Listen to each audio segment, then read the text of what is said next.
Good morning. It's December 8th, and I am here. I'm Katherine Skaggs to bring you a Mythical Goddess Tarot inspiration for the day. We're going to pull a couple of cards at least. We're going to see what we need to know and what kind of energy we need to bring in through our actions so that we can be in more balance, so that we can navigate these holidays and this time of year with COVID and with all these weird things of not supposed to be together or how to stay well.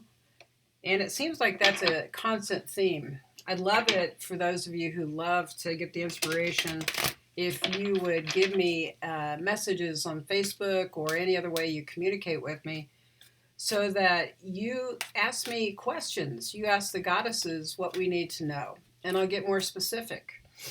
Right now, this is the reflection I have. The energy I've been feeling is one of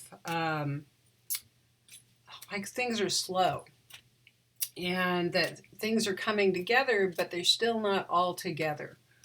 Whether it be personally, whether it be collectively, we're in this process of unfolding a new reality, one that promises greater prosperity, greater harmony, greater health and well-being, but we're still navigating challenges. And the biggest challenge that we have to navigate is that of our own doubt, that of our own mental doubt typically, or if things didn't work out in the past, even the most recent past, we are still challenged to show up, to have a new attitude of it's going to be okay, and how can we get to a better place? Sometimes we can't see how to get there.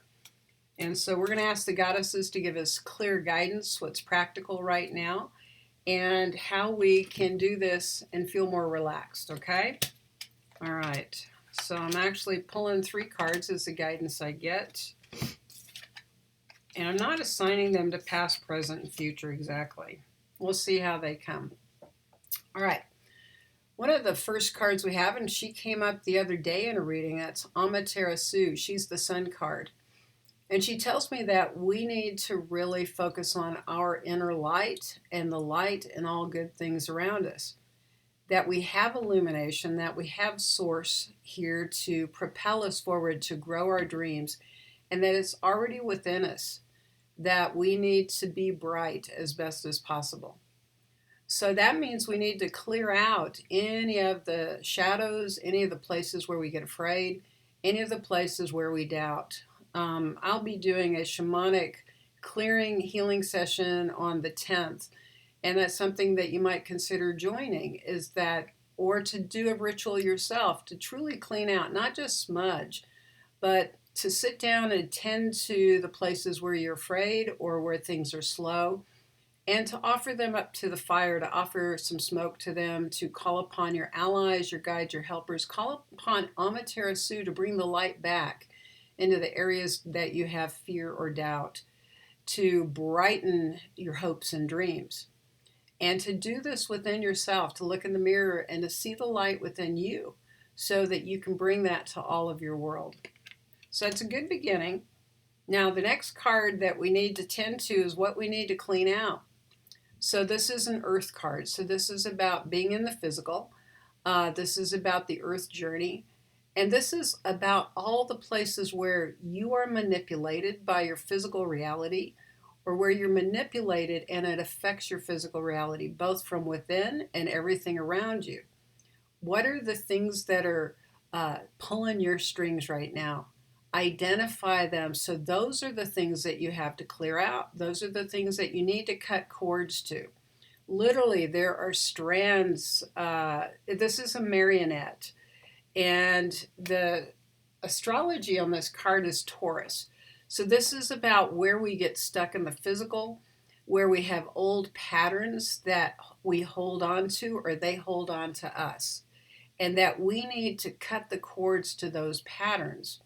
So a cord cutting ceremony would be something to do, meaning where you literally trim away any attachments that you have to old attitudes or to people that you think you need but don't really help anymore, that you get manipulated or that you manipulate the circumstance and you manipulate yourself so you don't go anywhere.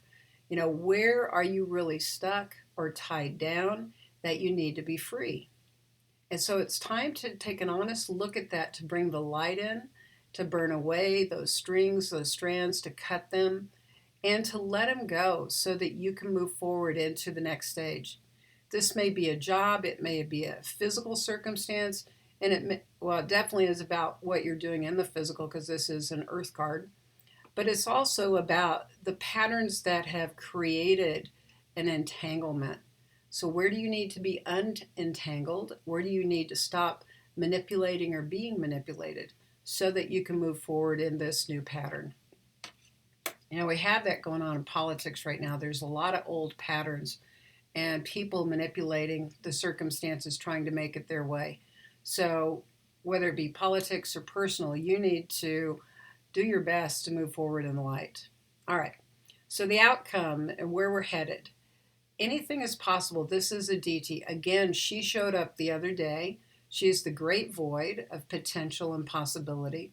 So, this tells me we need to really be in our light, to honor ourselves as light beings, and to dream big. This is the mind substance, the akasha that she symbolizes, the formless. She was in my reading on November 30th. So she comes back again to tell us lean into the potential. It can be so much better than anything you can imagine in your human mind. What is it like to dream big, to allow yourself to come to the new level of experience that brings joy, that brings harmony again, that brings not only your personal life into harmony, but to the greater perspective for all of humanity? But I think we need to start practically, big for ourselves. And then to hold that bigness for our neighbors and for our family and for our country and for the world. So start at home and then dream bigger with your prayers and with how you can imagine everything working greater in harmony. So lean into that and know that our promise is so much bigger than we can imagine on a human level, and that on a spiritual level, we're being provided for. Our job is to take responsibility for how we dream personally. So dream up, use that imagination, and know that the universe will spin up and match your imagination, match your hopes and dreams. It'll match your fears too. So lean into that possibility. So we've got some good work to do here. Clear away the old cords to the past and to the old things that keep us stuck, and come into the light with your imagination and your potential, and the universe shall provide.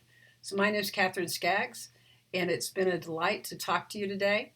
I hope that you're inspired to dream up a big new way of being and to have a wonderful day.